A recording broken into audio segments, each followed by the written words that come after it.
on that little crankbait. There's a big brown fish. Whoa, Betsy.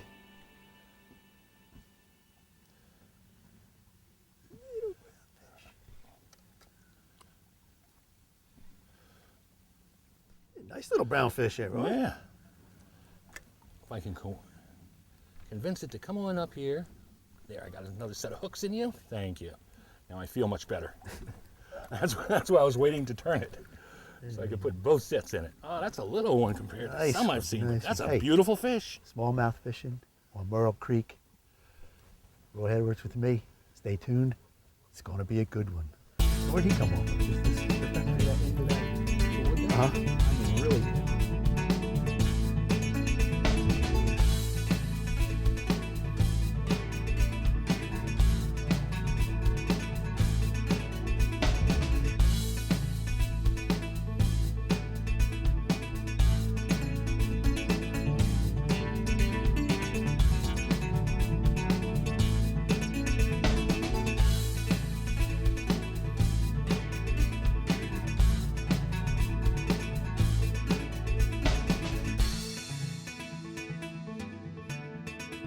He's jumping. It's a smallie.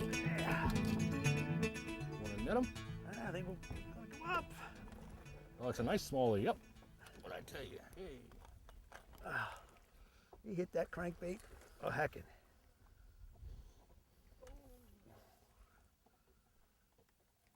And well, you don't want to come. You're very happy about this.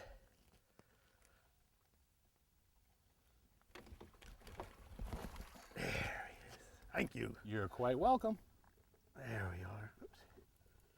Get It's this out rubber of here. netted. Unhooks pretty easy. Yeah. Now you know what? Unhook him first. I'll hook him. There we go. There we go. Ooh, that's a nice little fish there. That's a nice fish. Got one more crankbait. Hey, Bob Murray, Stellar Valley Outdoors. I'm here with my good friend Roy Edwards, my net man for for the moment. Roy, you invited me out here to Merrill Creek in the springtime again to catch some of these fish. Mm-hmm. I'm telling you, Beautiful fish, aren't they? Yeah. Tell us about what we have here at Merrill Creek. Well, the environment is perfect for all the species. Here in Merrill Creek, you can fish riprap, as you see we're doing now. We've got plenty of standing timber. Mm-hmm. Oh, they've made it a perfect habitat for them. They've put in structure where they've taken fallen trees. They've actually built them nice little homes, pagodas, and put them in some of the coves. Mm-hmm. You've got mostly a hard bottom, whether it be sand or rock. Mm-hmm. And as I say, they spread around some timber on the bottom. You've got a good weed growth. Get plant life in here, 10, 15 feet tall.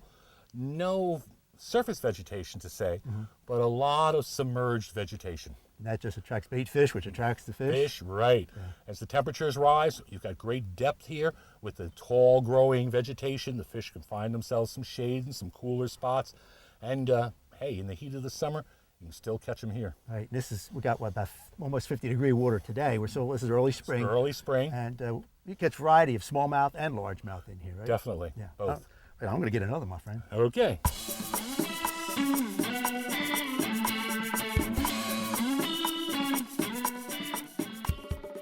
We're fishing around this riprap, as you see. Riprap, well, that's the term we use. It's actually this big crushed rock. They're using it as a levee here. And anytime you can find riprap as a border on your water, it acts as it's a radiator for the water. It collects the solar heat, warms up in the immediate area. It's also got the beautiful base of it. It's going to be the same kind of rock. In those crevices, you'll find the crayfish and the things that these fish are feeding on. You can't beat it as far as being a provider of warmth in early season, a provider of potential homes for their prey, their food, and actually a home for some of the smaller species of fish. They can actually fit up in the crevices. And these fish will come back, because we got deep water right under us in the back here, and they'll come right up, feed, and then go back up. And a lot of times, they'll even just cruise up and down these banks. And I know one of my favorite baits is just the crankbait, just to get it up into those rocks and bring it down, because it sort of looks like a crayfish coming out of there. Certainly. And those fish will just lay in towards that bank, and when they see something pulling off of that bank, boom, they'll come right out and hit it. So it's a real good spot to do it. Now this lake has I shouldn't say a lot of, but a number of these, what's called levees, right? Right, yeah. They're actual barriers. They're using structures that they've put up. I know if there's 1, 2, 3, there's 6 actually around the lake. And as I say, being where they are on the compass, well, early first part of the season, you want to look towards the northern exposured areas. They're going to get the longest hours of sunlight. They're going to warm up the fastest. If you're looking for them, they're going to cool down at night. So in the heat of the summer, you'll find early in the morning the fish hanging around the base of them. It's a perfect situation for us, knowing what we know, being fishermen. We can use it as an asset. Ooh. On that little Senko? Yep. Trout. I'm sick of these trout things. Nuisance fish, trout. We're bass fishing here, and on a little Senko, there's a bunch of fish hanging around, and Roy cast out, said, I'll catch one, but it turned out to be a trout. Yes, there's a lot of trout in here too, Roy? Oh, definitely. Beautiful place. It's got anything and everything. Fisherman's delight.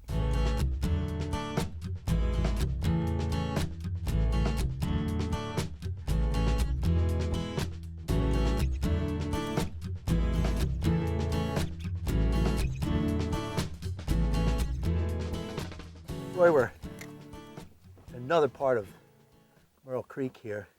And it looks like we're down St. T. Cooper or someplace. Tell us about what we have here, and there's certain areas of the lake that have this, right? Yeah. What you're looking at is all the standing timber. Let me tell you something first about the depth range we have. You can go right there at the shore, and of course, as you step right off, you're going to be 1 or 2 feet.